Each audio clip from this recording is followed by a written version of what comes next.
Historically, double-stack 1911s have carried a price tag north of $2,000 and in some cases commanding well into the five figures. Springfield decided to step into the game by taking their 1911 and making it a true double-stack. However, did they rush the production of this gun? In this episode, I review the Springfield Prodigy.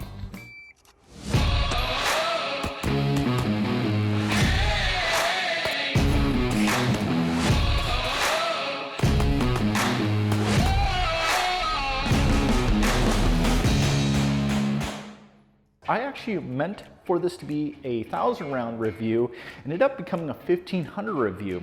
And a large part of that is I actually had to send this in for some warranty work. And I say that because I actually have an initial impression of this gun and an impression of this gun at 1,500 rounds.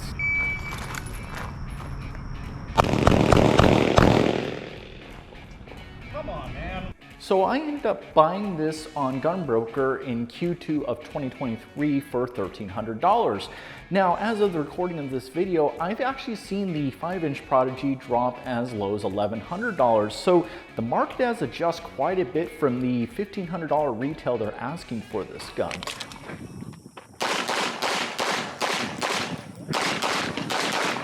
My initial impression of the gun is I liked the weight of the gun, and so I immediately went to just present it out to see how it would poke out in index, and I actually liked it. I felt when I looked through it, I could see that I could actually co-witness with the sights. It's nice that it has a green fiber on there because having a red dot, you can differentiate the two if you ever needed to. As I worked my way around, I found that the serrations were nice and easy to grab and pull around. But this was the first thing that really caught my attention, was the tension of the slide was noticeably tight. And I have a comparison for that because I got my Staccato P and my Masterpiece Arm DS9s new, and while they were tight, they were nowhere near what this was. And so as I started to work my way around the gun, I found that there was no play whatsoever. And that surprised me because for the price point, I was thinking, oh, maybe it'll have a little bit of slop, and it actually didn't. But to me, it was still fairly unusual. Now, a lot of reviewers out there have been kind of poking out that it gets hung up on the disconnector, and I would say that's true with this one. As you rack it back, and even with the round counts this one currently has, you pull it back and get to the disconnector and you feel that it's actually getting hung up there, but it goes in the battery at the end of the day. So that's more of something that people are poking out, but I actually have some slow-mo footage of what it looks like when the disconnector does get hung up. So more on that later in the shooting experience. Safety does wiggle a little bit on its lower position, but you know, when you use it, it's nice and tactile. It has a little bit of a curve to it within the actual safety itself, where I find that my actual thumb rests in there fairly nicely. So when I go to build my grip, it's already naturally in the correct spot. The grips on this, I actually liked them. When I initially saw them, and maybe it's because my eyes are so attuned to looking at deep grooves on most of the guns out there, this one was more in line with what the Echelon had, which is that really grippy, fine texture feel.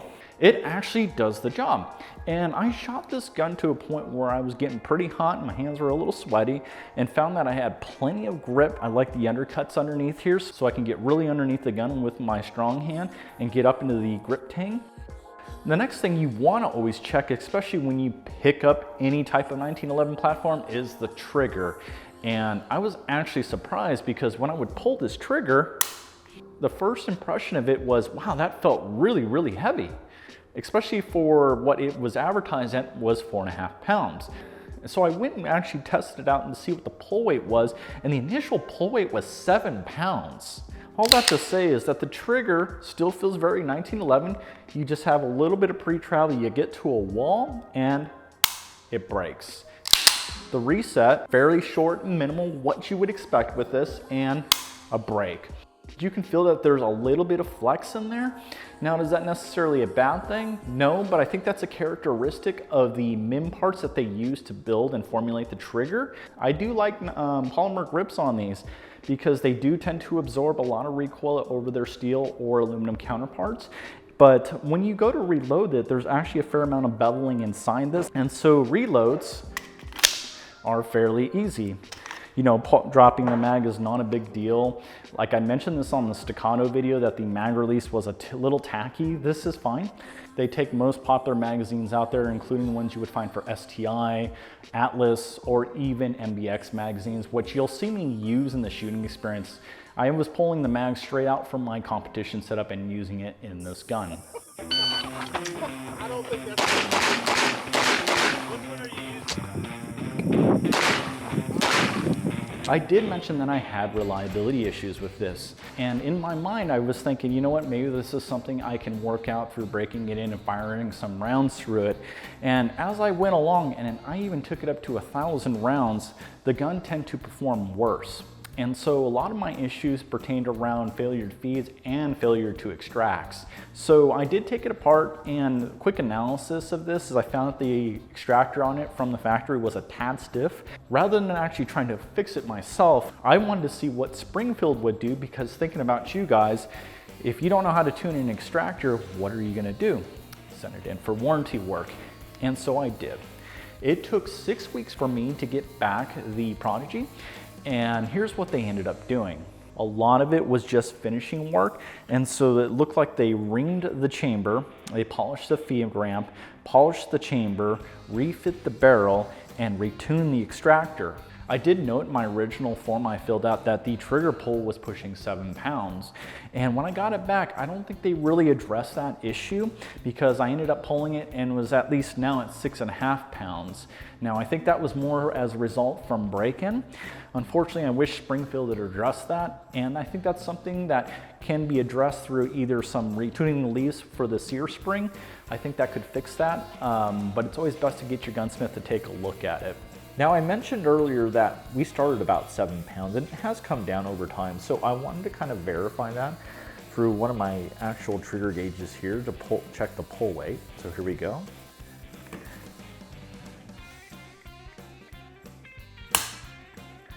So that landed about 5 pounds 9 ounces. Let's call that 5.5 pounds. One more time.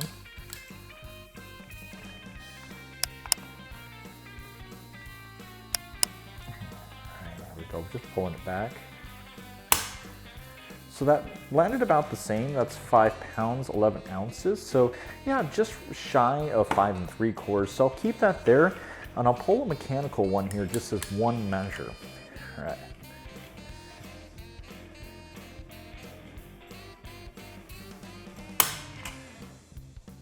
And as you can see, it lands at about 5.5 pounds. So after some time, it came down to 5.5, but not the advertised 4.5 pounds. I ended up putting another 500 rounds through it, and I had no additional issues or malfunctions with the gun. And so I'd mentioned that now I have an impression of this gun after 1,500 rounds. It was nice and smooth and buttery, like you would expect with a 2011 type gun.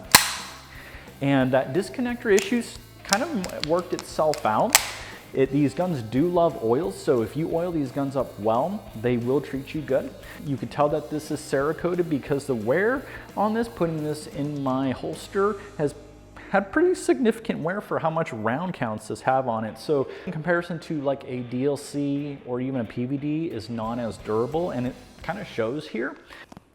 Now, this is the high point of this gun, is the shooting experience.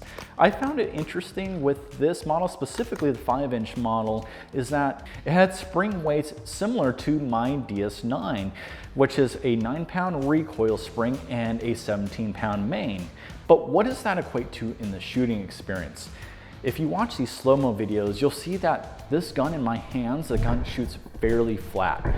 And what I loved about it is anytime I ran a bill drill with it, I can do consistent splits of about 15 to 17s through all the rounds. Now, I did mention that Euro is something that you may want to look out for the disconnector. If you've seen the slow-mo video, the first 2 rounds actually get hung up just a tad going back into battery. That's where the disconnector of this gun starts to engage. And that's what happens when you have a disconnector that's not as quite as smooth or maybe as refined. That's something that you only see in footage. Could I feel it? No. The gun actually ran 100% with that ammo as I ran it. I did fire a variety of ammo through this, and it fired all those rounds fairly consistently and reliably. And how it feels in the hands in terms of recoil impulse, it's a very soft and flat shooting gun. Those are things that really make people smile when they shoot, and that's something I would say is the highlight of this gun. Transitions on it were a little tacky for me at first, largely because it's a little heavy on the muzzle, and so just a simple training on that, I actually had to just teach myself to slow down before I got to the mark. A little bit more than I would with my other guns. If I were to maybe consider doing something to it, may consider a slightly heavier grip to bring the weight closer to my hands. It's more of a preference thing than it really is a negative connotation of the gun. Now, one thing that was a particular con for this gun was the actual setup of how the gas escapes, or like a chamber check here. The challenge with that is as this thing cycles through, it spurts gas straight up. Now with this, the hex optic, this is the even bigger downside. So if you look here, this trajectory here goes straight up and captures right under this hood. And I have a video to show you after about 100 rounds what that looks like. So that for me was a particular con. I would probably look at a different optic choice or something that lays back, perhaps like an SRO or something of that nature. So I want to wrap this up and say, who is this gun for? Well, if you're new to 1911s and you pay the sticker price of $1,500, you may be in surprise for how much maintenance and oiling you're gonna have to do with this gun. The initial performance for me was not something that was ideal. Like my title suggests, it was built on a Monday and works by Friday. So it just happened to be the gun that I happened to get, guys, that this gun out of the box just didn't quite function the way I had hoped. Now, Springfield did get it to an operable point, but they still fell short on the expectation of the trigger pull, which is a huge, huge selling point of this platform. So that's something they may want to look at on their quality control side, but you know, you spending $1,500, especially if you're kind of working your way up in the gun pricing, that's gonna be something you're gonna have to learn and pay attention to, and hopefully it doesn't take you too much by surprise.